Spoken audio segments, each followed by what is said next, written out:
I knew my marriage was dying the moment she said those words, but hearing them in front of 20 people felt like being skinned alive. I feel nothing for my husband, my wife Sarah announced with a casual shrug, wine glass in hand, as if she were describing her taste in music, not the man who'd spent 10 years loving her. A few people laughed awkwardly. Someone coughed. I felt my chest collapse in on itself. I didn't leave. I didn't shout. I just stood there, pretending it didn't rip me open. That was the night everything changed. The truth is, our marriage hadn't been right for months. Maybe longer. She stopped sitting next to me on the couch. She stopped saying goodnight. She stopped being curious about my day. I really did, but every conversation felt like talking to someone who had one foot out the door. Still, nothing prepares you for your wife saying she feels nothing for you, especially while smiling. I barely slept that night. I lay awake staring at the ceiling, replaying the moment. The laughter. The pitying looks. Her face carefree, almost proud. The next morning I made coffee for both of us out of habit. She took it without a word. Not even a glance. I realized then, I wasn't her partner anymore. I was background noise.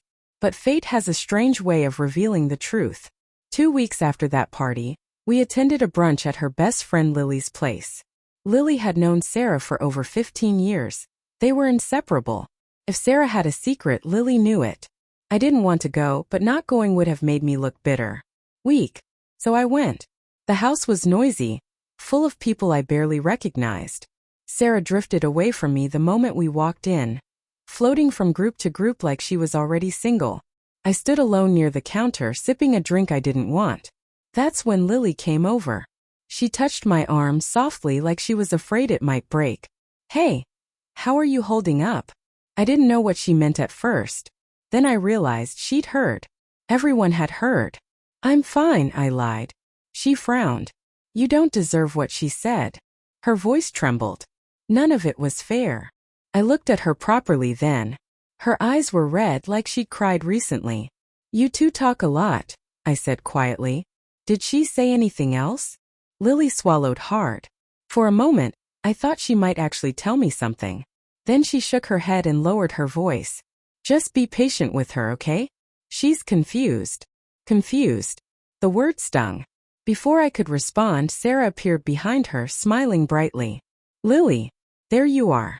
Come take pictures with us. Then she glanced at me, cold, distant, bored. As if I were a stranger cluttering her doorway. Lily stepped away, but not before giving me one last look. Sad, guilty, almost pleading. That look stayed with me. 3 days later it happened.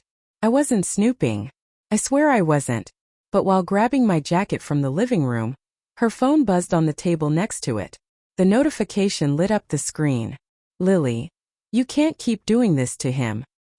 He doesn't deserve it. My heart punched against my ribs. I shouldn't have opened it. But I did. And what I read flipped my world upside down. Message after message, long paragraphs, Lily begging her to stop leading me on, telling her it was cruel to humiliate me, telling her I'd been nothing but loyal. And then one message that made my hands shake. Lily, if you don't love him, at least end it privately. Don't destroy him for sport. Sport. That was the word. My wife had been using me, my emotions, my loyalty, as some twisted way of entertaining herself, impressing her friends, looking liberated. I put the phone down and sat on the couch in silence. Something inside me, something that had been clinging on, finally snapped. I decided that day I would stop trying to save a marriage she had already treated like trash. But I wouldn't scream. I wouldn't beg. I'd let her see exactly who she was losing. The chance came sooner than expected. Another gathering. This time at a rooftop lounge with the same circle of friends. The same people who heard her say she felt nothing for me. I dressed well, not to impress her, but because I wanted to feel like myself again. Not the man she'd shrunk into the shadows. Lily was there too. She smiled when she saw me, small, warm, relieved. She walked over and we talked.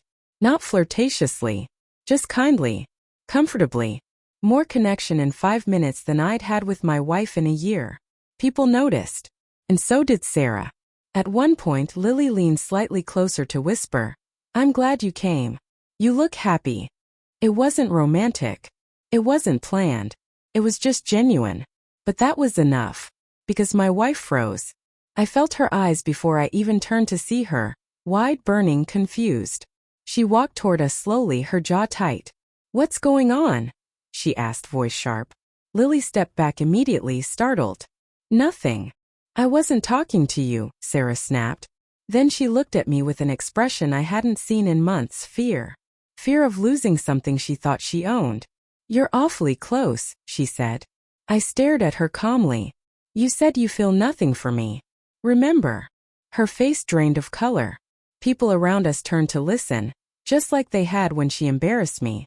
But this time I didn't feel small. I felt free.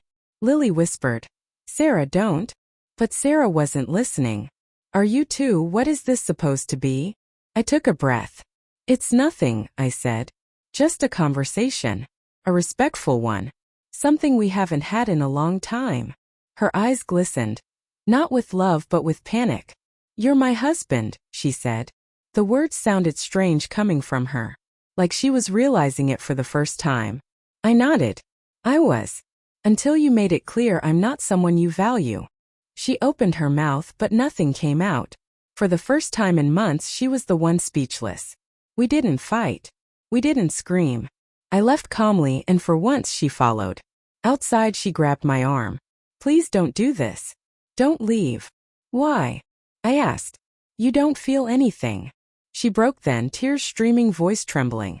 "I didn't mean it," she whispered. "I was stupid. I was trying to sound strong." "No," I said quietly. "You were trying to sound impressive." Silence. The kind that ends things. We separated soon after. Not because of Lily, not because of revenge, but because I finally understood my worth. Sometimes betrayal doesn't come from cheating or lies. Sometimes it comes from the moment someone looks at your heart and feels nothing. And sometimes the sweetest revenge is simply walking away. Calm, whole, and no longer invisible.